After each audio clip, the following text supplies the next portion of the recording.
Hola, hoy vamos a ver cómo ver la contraseña de redes Wi-Fi guardadas en el REALME GT 7T.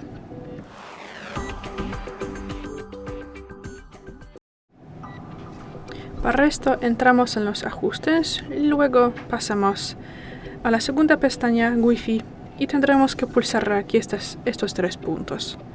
Entramos en más ajustes y luego pulsamos aquí la primera.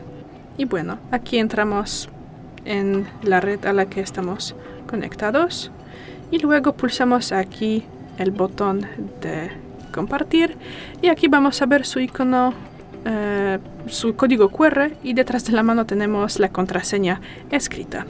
Y ya es todo. Gracias por ver el vídeo, danos un like y suscríbanos.